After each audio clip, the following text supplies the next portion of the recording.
Khyber Pakhtunkhwa culture and tourism authority کی جانب سے یتیم، بے سہارا اور اسٹریٹ چلڈرنز کو ملا سیر و تفریح کا موقع۔ پھولوں کے شہر پشاور میں بچوں بچیوں نے چڑیا گھر، تحصیل کوٹ گٹری، سیٹی ہاؤس اور عجائب گھر کی سیر کی اور ان تاریخی مقامات کے حوالے سے جانا۔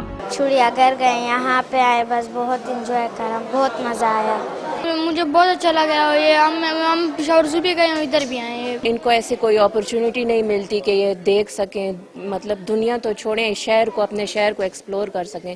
تو آج یہ بہت اچھی اپرچونٹی ان کو ملی ہے کہ ان کو ہم ہر جگہ لے کے گئے ہیں، زو لے کر گئے ہیں، میوزیم لے کے گئے ہیں۔ اب یہ یہاں پہ آئے ہیں، دیکھ رہے ہیں، ایکسپلور کر رہے ہیں اور خوش ہو رہے ہیں، کیونکہ یہ سب کچھ انہوں نے پہلے نہیں دیکھا تھا۔ سیٹی ہاؤس کے دورے کے دوران بچوں کے لیے میجک شو کا بھی انعقاد کیا گیا، جس سے بچے خوب لطف اندوز ہوئے۔ آخر میں عجائب گھر پشاور کی سیر کرائی گئی، جہاں پرانے نوادرات، بدھا، اسٹوپا، سکت اور بدھ مت کے آثار دیکھے گئے۔ ان کو پہلے ہم زو لے کر گئے ہیں تاکہ یہ زو میں وہ اینیملز کو لائیو دیکھ سکیں جن کے بارے میں یہ صرف کتابوں میں پڑھتے تھے یا اسکول میں ان کو پڑھایا جاتا تھا۔